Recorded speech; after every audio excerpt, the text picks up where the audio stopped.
ನೀರಲ್ಲಿ ನಡೆಯುವಾಗ ಹೂವು, ಬರೆದವರು ಕ್ಷಮಾ ಕೊಪ್ಪ. ಏನೇ ಇವತ್ತು ನೀನು ಒಂಥರ ಬೇರೆ ತರ ಇದೆಯಾ? ಬೇರೆ ತರ ಅಂದ್ರೆ ಎಲ್ಲದನ್ನೂ ವಿವರಿಸಿದ್ರೆ ತಾನೇ ನಿಮ್ಗೆ ಅರ್ಥ ಆಗೋದು. ಹಾಗೆ ಸುಮ್ಮನೆ ಅಲ್ಲ ಕಡೆ ನಿಮ್ಮಪ್ಪ ನಿಮ್ಗೆ ಗ್ರೋನ್ ಅಪ್ ಬೇಬಿ ಅನ್ನೋದು. ದಿನದ ನಗು ನಿನ್ನ ಮುಖದಲ್ಲಿ ಇಲ್ಲ, ಸಪ್ಪಗೆ ಕಾಣ್ತಿದ್ಯಾ. ನೀನು ಮೈಸೂರು ಯೂನಿವರ್ಸಿಟಿಗೆ ಹೋಗ್ತೀಯಂತೆ, ಯಾಕೆ? ಶಂಕರಘಟ್ಟದಲ್ಲಿ ನಿನಗೆ MSc ಮಾಡೋದಕ್ಕೆ ಆಗೋದಿಲ್ಲೇನೋ? ಓ, ಅದಕ್ಕ ನೀನು ಬೇಜಾರಾಗಿರೋದು? ಅಯ್ಯೋ ಮಾರಾಯ, ನೀ ಎಲ್ಲಾದ್ರೂ ಹೋಗು, ಏನಾದ್ರೂ ಮಾಡು, ನನ್ಗೇನು? ಏನೋ ಕೇಳ್ದೆ ಅಷ್ಟೇ. ಅಷ್ಟೇ. Good for you. ಈಗ ಹೇಳು, ಯಾಕೆ ಸಪ್ಪಗಿದ್ಯಾ? ನಿಂಗೆ ಯಾಕೋ? ನೀನ್ MSc ಮಾಡು. Bye. My friends are waiting, I need to join them. ಮತ್ತೆ ಆತ ಅವರೇ ಕೊಳ್ತ ಹತ್ರ. ಹೇ ದೀಪ್ತಿ, ನಿನ್ಗೆ ತಲೆ ಪೂರ್ತಿ ಕೆಟ್ಟಿದ್ಯೇನೆ? Shut up and get going. ನಿಂಗೆ ನಿಮ್ಮಪ್ಪ ಓದಲು ಕಳಿಸಿದ್ದೇ ತಪ್ಪು. ತನ್ನಷ್ಟಕ್ಕೆ ಎಂಬಂತೆ ಪಿಸುಗುಟ್ಟಿದ ಶಿವ. ಏಯ್, ಏನಂದೆ? ಏನಿಲ್ಲ.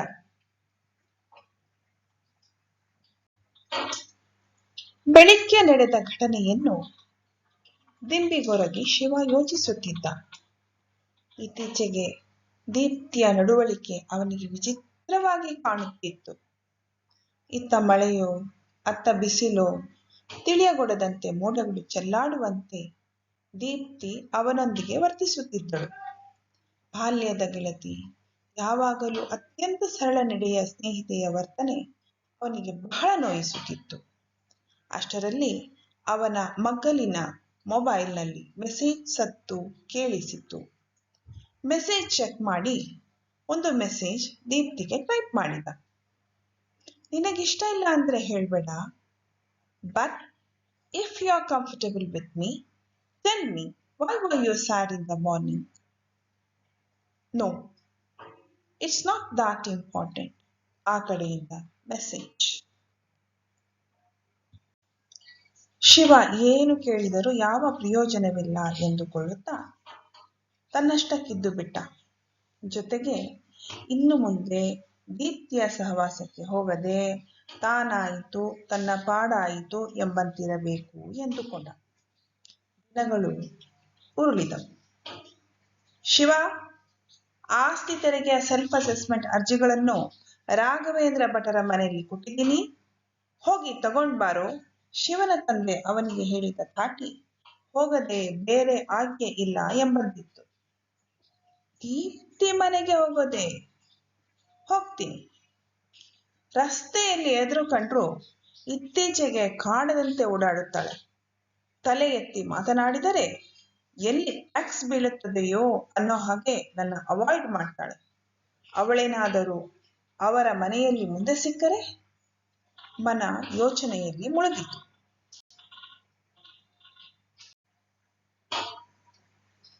ತಗೋ, ಅವ್ರ ಫೀಸ್ ಬೇಡವೇ ಬೇಡ ಅಂತಾರೆ, ಒತ್ತಾಯ ಮಾಡಿ ಕೊಟ್ಬಿಡು. ಕೊಡದೇ ಇರ್ಬೇಡ.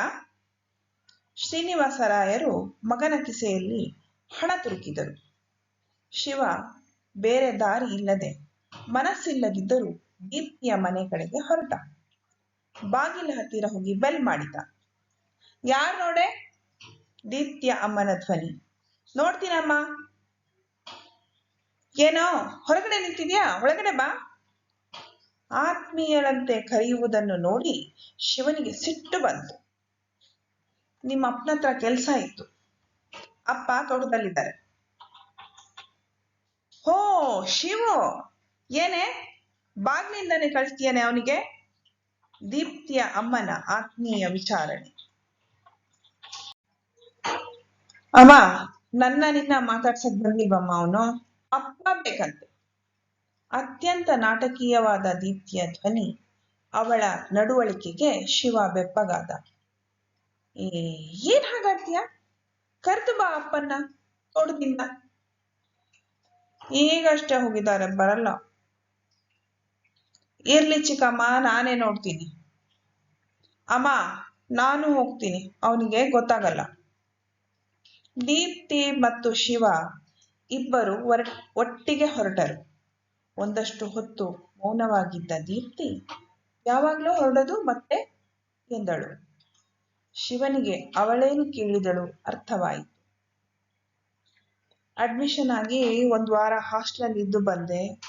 ಈಗ ಸಾಲಾಗಿ ಗೌರ್ಮೆಂಟ್ ಹಾಲಿಡೇಸ್ ಬಂತಲ್ಲ, ಮನೆಗೆ ಬಂದೆ. ಯಾವಾಗ ಹೊರಡೋದು ನೋಡ್ಬೇಕು. ಅವಳು ಮೌನವಾದಳು. ಮತ್ತೆ ಇದ್ದಕ್ಕಿದ್ದಂತೆ, ಶಿವ, ನೀನು ಅವತ್ತು ಯಾಕೆ ಸಪ್ಕಿದ್ಯಾ ಅಂದ್ಯಲ್ಲ? ನೀನೇನು ಹೇಳಲಿಲ್ಲ. ನಂಗೊಂದು ಕನಸು ಬಿತ್ತು ಕಣ. ಏನು? ತುಂಬಾ ಉದ್ದದ ಕನಸು. ಆದ್ರೆ ಇಷ್ಟು ನೆನಪಿದೆ. ನದಿ ನೀರಲ್ಲಿ ತಿಳಿ ಗುಲಾಬಿ ಮತ್ತು ಕೆಂಪು ಮಿಶ್ರಿತ ಬಣ್ಣದ ಹೂವು ಹರಿದು ಹೋಗುತ್ತಿತ್ತು ಮತ್ತು ಕಾನ್ವೆಂಟ್ ಶಾಲೆಯ ಮಕ್ಕಳು ನೀರಲ್ಲಿ ನಡೆಯುವಾಗ ಹೂವು ಗಿಡವಾಗಿ ಮರವಾಗದು ಎಂಬ ಹಾಡನ್ನು ಅವರ ಪ್ರಾರ್ಥನೆಯಂತೆ ಹಾಡುತ್ತಿದ್ದರು. ಶಿವನಿಗೆ ನಗು ತಡೆಯಲಾಗಲಿಲ್ಲ. ಆದರೆ ಎಷ್ಟು ಜೋರಾಗಿ ನಗುತ್ತಾನೋ ಅಷ್ಟು ದಿನ ಇವಳು ಕೋಪ ಮಾಡಿಕೊಳ್ಳುತ್ತಾಳೆ, ಇಲ್ಲ ಅಳುತ್ತಾಳೆ, ಇಲ್ಲ ಏನೋ ಮಾಡುತ್ತಾಳೆ ಎಂದು ಹೆದರಿ ನಗು ತಡೆದು ಸ್ವಲ್ಪವೇ ಸ್ವಲ್ಪ ನಕ್ಕನು. ಅಯ್ಯೋ, ನಗೋದ್ಯಾಕೆ? ನಾನದಕ್ಕೆ ನಿಂಗೆ ಹೇಳಿಲ್ಲ. ಮಗುವಿನಂತೆ ಅಂಗಲಾಚಿದಳು. ನೇರವಾಗಿ ಅವನನ್ನೇ ಹಿಟಿಸುತ್ತಿದ್ದಳು. ನನಗೆ ಯಾಕೋ ಹಾಗೆ ಕನಸು ಬಿತ್ತೋ? ಕನಸು ಕನಸು ಕಣೆ, ಅದನ್ಯಾಕಷ್ಟು ಸೀರಿಯಸ್ ಆಗಿ ತಗೊಳ್ತೀಯ?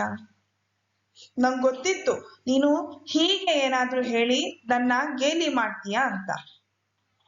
ನಾನು ನಿನ್ನ ಕೇಳಿದ್ನಲ್ಲ, ನನಗ್ ಬುದ್ಧಿ ಇಲ್ಲ. ಅಪ್ಪ ಅಲ್ಲಿ ಕಾಣಿಸ್ತಾ ಇದ್ದಾರಲ್ಲ. ಅವಳ ನಯನಗಳು ತುಂಬಿದ ತಾವರೆಯ ಕೊಳಗಳಾದವು. ಅವಳು ಅಲ್ಲಿಂದ ಹಿಂದಿರುಗಿ ನೋಡದೆ ನಡೆದಳು. ಇವಳಿಗೆ ಚುಚ್ಚು ಹಾಗೆ ನಾನೇನ್ ಹೇಳ್ದೆ? ನಾನು ನಗ್ಬಾರ್ದಿತ್ತೇನೋ ಎಂದುಕೊಳ್ಳುತ್ತಿದ್ದ ಶಿವನಿಗೆ ಏನು ಮಾಡಬೇಕೆಂದು ದಿಕ್ಕೇ ತೋಚಲಿಲ್ಲ. ಇಡೀ ದಿನ ಪಶ್ಚಾತ್ತಾಪದಲ್ಲಿ ಕಳೆದ. ರಾತ್ರಿ ಓದಲೆಂದು ಬಾಟನಿ ಟೆಕ್ಸ್ಟ್ ಬುಕ್ ತೆಗೆದುಕೊಂಡವನಿಗೆ ದೀಪ್ತಿಯ ನೆನಪಾಯಿತು. ಅವಳ ತಿಳಿ ಗುಲಾಬಿ ಮತ್ತು ಕೆಂಪು ಮಿಶ್ರಿತ ಬಣ್ಣ ಅದ್ಯಾವ ಬಣ್ಣವೋ ಎಂದುಕೊಂಡಾಗ ಯಾರೋ ಹಿಂದಿನಿಂದ ಬಂದು ಕಚಗುಳಿ ಇಟ್ಟಂತೆ ನಗು ಬಂತು. ಅವನು ಟೆಕ್ಸ್ಟ್ ಬುಕ್ ಬದಿಗಿಟ್ಟು ತನ್ನ ಲ್ಯಾಪ್ಟಾಪ್ನಲ್ಲಿ ವರ್ಡ್ ಡಾಕ್ಯುಮೆಂಟ್ ತೆಗೆದು ಹೀಗೆಂದು ಟೈಪ್ ಮಾಡಿದ. ದೀಪು, ನಿನಗೆ ಹೀಗೊಂದು ಕನಸು ಏಕೆ ಬಿತ್ತು ಎಂದು ನಾನರಿಯೆ. ಕನಸುಗಳು ಏಕೆ ಬಿದ್ದವು, ಅವುಗಳ ಅರ್ಥವೇನು ಎಂದು ಹೆಚ್ಚಾಗಿ ತಲೆ ಕೆಡಿಸಿಕೊಳ್ಳುವುದು ಆರೋಗ್ಯಕರ ಲಕ್ಷಣವೂ ಅಲ್ಲ.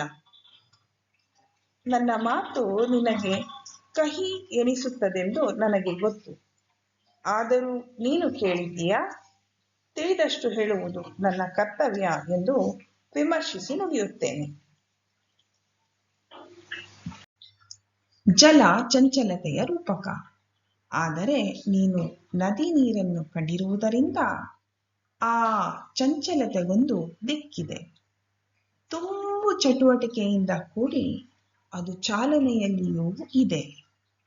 Flower is the reproductive part of the plant. It speaks of sexuality. ಎಂದರೆ ನನಗೆ ಈ ಕನಸು ನಿನ್ನ ಮಾನಸಿಕ ತೊಳಲಾಟಕ್ಕೆ ಹಿಡಿದ ಕನ್ನಡಿ ಎಂದೆನಿಸಿದೆ. ಇಷ್ಟು ಬರೆದವನಿಗೆ ಟೈಪ್ ಮಾಡಿದ್ದನ್ನು ಡಿಲೀಟ್ ಮಾಡೋಣ ಎನ್ನಿಸಿತು. ಆದರೂ ಮುಂದುವರೆದ. ನೀನು ಕೇಳಿದ ಪ್ರಾರ್ಥನೆ ನಿನಗೊಂದು ಎಚ್ಚರಿಕೆಯ ಗಂಟೆ. ಹೂವಿನಿಂದ ಬೀಜವಾಗುವ ಪ್ರಕ್ರಿಯೆ ಪ್ರಕೃತಿ ಸಹಜವಾದದ್ದೇ ಆದರೂ ಹೂವು ತನ್ನ ಅಸ್ತಿತ್ವದಲ್ಲಿ ಸಂಪೂರ್ಣ ಮಾರ್ಪಾಟನ್ನು ಕಾಣುವಂತಹದ್ದಾಗಿದೆ. ಮತ್ತೆ ಬೀಜ ಮೊಳಕೆಯೊಡೆಯುವುದು ಸಹ ಅತ್ಯಂತ ನೋವಿನ ಕ್ಷಣವಾಗಿದ್ದರೂ ಜೊತೆಗೆ ನವಜೀವನದ ಪರಿಕಲ್ಪನೆ ಅದರಲ್ಲಿ ಅಡಗಿದೆ. ಸ್ಥಿರತೆ, ಸಮಾಧಾನ, ನಿರೀಕ್ಷೆ ಎಲ್ಲವೂ ಇದೆ. ಎಲ್ಲದಕ್ಕಿಂತ ಹೆಚ್ಚಾಗಿ ಈ ಬದಲಾವಣೆಗಳು ಒಂದು ಸಮುಚಿತ ಕಾಲದ ನಡೆ. ಸಾರಿ, ಇದು ನನ್ನ ರೀಡಿಂಗ್ ಅಷ್ಟೇ, ತಪ್ಪಿದ್ರೆ ಇರ್ಬೋದು. ಚಿಕ್ಕಮ್ಮ ಕನ್ನಡ ಟೀಚರ್, ನೀನು ಅವ್ರ ಮಗಳು, ನನಗೆ ತಿಳಿದಂಗೆ ಹೇಳಿದೆ.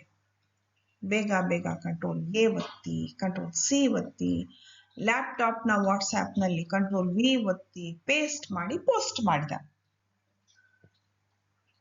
ಮಾರನೆಯ ದಿನ ಒಂದಷ್ಟು ಪುಸ್ತಕ ತರಲು ಲೈಬ್ರರಿಗೆ ಹೋದ. ವಾಪಸ್ ಬರ್ತಾ ದೀಪ್ತಿ ದೂರದಲ್ಲಿ ತನ್ನ ಹಿಂದೆ ನಡೆದು ಬರುತ್ತಿದ್ದದ್ದು ಕಾಣಿಸಿತು.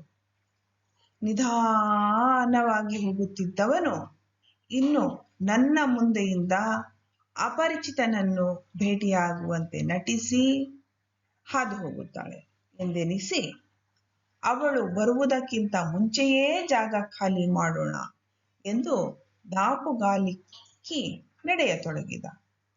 ಏ ನಿಲ್ಲೋ, ಯಾಕೋ ಫಾಸ್ಟ್ ಆಗಿ ಹೋಗ್ತೀಯಾ? ಧ್ವನಿ ಬಂದತ್ತ ತಿರುಗಿ ಮುಗುಳ್ನಕ್ಕ. ಯಾಕೋ ಯಾವಾಗ್ಲೂ ನನ್ನ ನೋಡಿ ನಗ್ತೀಯಾ?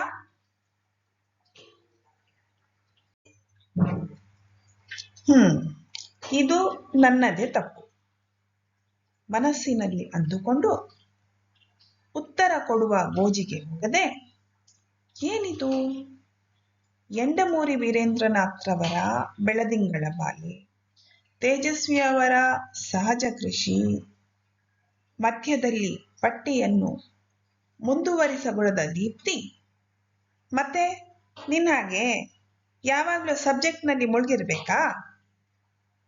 ಬೇಡಮ್ಮ, ನೀನಿಷ್ಟ ಬಂದಂತೆ ಮಾಡು. ಏನೋ ಏನಾದ್ರೂ ಕೇಳಿದ್ರೆ ಮನಸ್ಸಿಗೆ ಬಂದದ್ದು ಮೆಸೇಜ್ ಮಾಡುದಾ? ಓ, ನಿನ್ಗೆ ಸರಿ ಅನ್ಸಿಲ್ಲ? ಸಾರಿ ಯಾಕೋ ಹೇಳ್ತೀಯಾ? ಸರಿ, ನೀನೇ ಹೇಳು, ಏನ್ ಹೇಳ್ಬೇಕು ಅದನ್ನ. Yes, our thinking begins where your thinking stops. Women have greater emotional strength and analytical abilities. You know? ಶಿವನಿಗೆ ಕೆಣಕಿದಂತಾಗಿ, ಅದಕ್ಕೆ ಗೊತ್ತು ಬಿಡು, ನಿಮ್ಮ ಅಳು, ನಗು, ಸಿಟ್ಟು ಯಾವುದರ ಮೇಲೂ ನಿಮ್ಮ ಕಂಟ್ರೋಲ್ ಇಲ್ಲ. ನೀವದನ್ನ ವೀಕ್ನೆಸ್ ಅಂದ್ಕೊಂಡ್ರೆ ಅದು ನಿಮ್ಮ fault. That actually contributes to a lightness. ನಿಮ್ಮ ಹಾಗೆ ಲೋಡ್ ತಗೊಂಡು ತಿರುಗಲ್ಲ. We are expressive and therefore light hearted. ಸರಿ, ನನ್ನ ರೀಡಿಂಗ್ ಸರಿ ಇಲ್ಲ ಅಂದ್ಯಲ್ಲ, please allow me to listen to your part of the story. Please proceed. ನೀರಲ್ಲಿ ನಡೆಯುವಾಗ ಹೂವು ಎಂದರೆ it is a reference to runner plant and especially to lotus. My God. And what makes you think so? You know, I made a reference to convent school.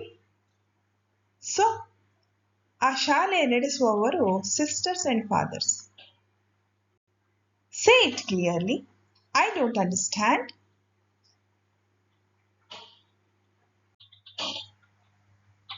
Celibacy is common in convent and lotus plant. So, lotus in water is an exemplary model since all its parts are useful. The school is a metaphor for dedication and social service. Have you lost it, lady? The plant can also induce narcotic drug addiction. ಅದರ ಬಗ್ಗೆ ನೀನೇನು ಹೇಳ್ತೀಯಾ? Yes, even meditation has some kind of tranquility. What of that? Anything in measured quantity is good. Deepu, your thinking is terrible. You know, lotus also has propagation through seeds. Maybe, but they are not like other seeds. Imagine the kind of exemplified patience in them. They wait for favorable conditions to sprout. ಆಯ್ತು ಮಾರೈತಿ.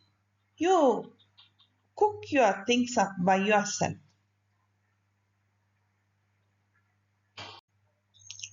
ಮಾತನಾಡುತ್ತಾ ಹೆಜ್ಜೆ ಹಾಕುತ್ತಿದ್ದ ದೀಪು ಮತ್ತು ಶಿವ ದಾರಿ ಬದಿಯಲ್ಲಿಯ ತಾವರೆ ಕೊಳವನ್ನು ದಾಟುತ್ತಿರುವಾಗ ಶಿವನ ದೃಷ್ಟಿ ಕೊಳದ ಮೇಲೆ ಬಿತ್ತು. ಆಗ ಅಜ್ಜಿ ಹೇಳುತ್ತಿದ್ದದ್ದು ನೆನಪಾಯಿತು. ಶಿವು, ತಾವರೆ ಕೊಳದಲ್ಲಿ ಈಜಲು ಹೋಗಬೇಡಪ್ಪ. ಅದು ನೀರಿನ ಕೆಳಗೆ ಕೊಳದಲ್ಲಿ ಬಿರುವುದೇ ಕಾಣುವುದಿಲ್ಲ. ಈಜಲು ಹೋದ ಹುಡುಗರನ್ನು ಕೊಳ ತನ್ನೊಳಗೆ ಹೇಗೆ ಎಳೆದುಕೊಳ್ಳುತ್ತದೆಯೋ ತಿಳಿಯುವುದೇ ಇಲ್ಲ. ಶಿವನ ಉತ್ತರ ಯಾವಾಗಲೂ ಒಂದೇ, ಹೋಗಜ್ಜಿ, ಏನು ಆಗಲ್ಲ. ಶಿವ ಈಗ ಗಂಭೀರವಾಗಿ ಯೋಚಿಸತೊಡಗಿದ. ಧನ್ಯವಾದಗಳು.